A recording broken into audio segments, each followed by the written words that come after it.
මල්ලි අපි site research කම්පැනියක් විදියට සයිට් රිසර්ච් එක කියන එකේ ප්‍රතිලාභය මොකක්ද තියෙන්නේ කස්ටමර්ට? ඒ සම්බන්ධව පොඩ්ඩක් කතා කරමුකෝ. හොඳයි. අය ඕකේ දැන් මෙහෙමයි.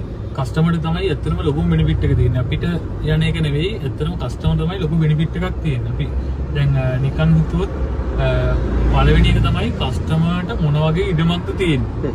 එතකොට ඒකේ සයන්ටිෆික් පැත්තක් තියෙනවා. ඒකේ භූමියේ පිහිටිය විශාලත්වය. එතකොට ඒක කොච්චර ඒරියා එකකට අපිට ගන්න පුළුවන්ද? ඒක ප්‍රාදේශීය සභාවලින් රෙගියුලේෂන්ස් තියෙනවා. එතකොට ඒ රෙගියුලේෂන් එක ඇතුලේ කස්ටමර්ගේ තියෙන අවශ්‍යතාවය හරියටම අඳින්න පුළුවන්.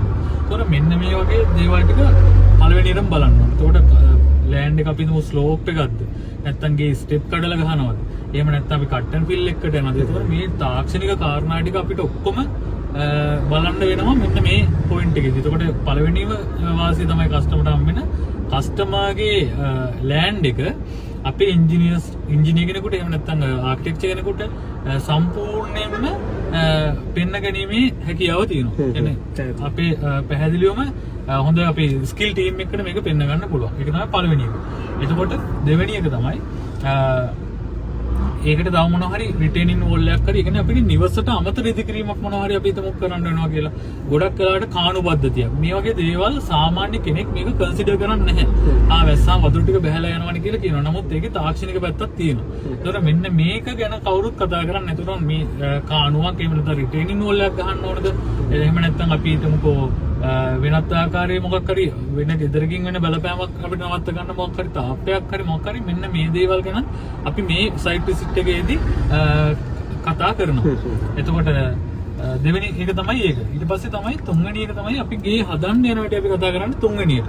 එතකොට මෙන්න මේ තුන්වෙනි එකේදී ගේ හදන්න යද්දී ගේට අවශ්‍ය ඩිසයින් එක. එතකොට ගේ තියෙන ඕන මූලිකාංග ටිකත් එක්ක ඒවා ප්ලේස් වෙන්න ඕන පැති. එතකොට වාස්තු විද්‍යානුකූලව ඒවා අපි ලොකේට් කරන්න ඕන තැන් ටිකක් තියෙනවා ඊටමක. අන්න ඒ දේවල් ටික අපේ ටීම් එකෙන් අපි බලලා දෙනවා. එතකොට ගේ ඇතුළට හොඳට වෙන්ටිලේෂන් එක වාතය ඊට පස්සේ සූර්යාලෝකය හොඳට ගේ ඇතුළට එන්නේ කොහොමද? එතකොට ගේ ඇතුලේ සම්පූර්ණ මොකක්ද අපේ වටිනාකම තියෙන්නේ ඇත්තටම ගේ එළිය එන තරමට ගේ කොච්චරක් දුරට මේ ආලෝකය විසිරලා තියෙනවද කියන එක මත.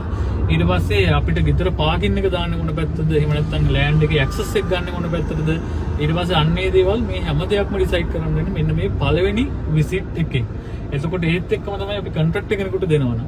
එතකොට එයත් එක්ක තියෙන සම්බන්ධතාවය එතකොට ඒන ටීම් එකත් එක්ක ඔයාලට ටැලි කරන්න පුළුවන්. මෙයාලා ස්කිල් කට්ටියද මේ වැඩේ ඇත්තටම කරන්න පුළුවන්ද කියන කාරණේ මත මේක කරන්න පුළුවන්. එතකොට මෙන්න මේ වගේ වාසි ගොඩක් තියෙනවා ඇත්තටම මේ පළවෙනිම විසිට් එකේදී. මේක ඔයාලට හොඳ මැචු අවස්ථාවක්. ඒකද මම කියන්නේ කවුරු හරි කෙනෙක් සයිට් එකක් ගියක් ඩ්‍රෝවින් එකක් අඳින්න කලින් අනිවාර්යෙන් ක්වොලිෆයිඩ් කෙනෙක් එක්ක ඇවිල්ලා බලන්න ලෑන්ඩ් එක බලන්න විසිට් කරාට පස්සේ ඔයාගේ වැඩ පටන් ගන්න.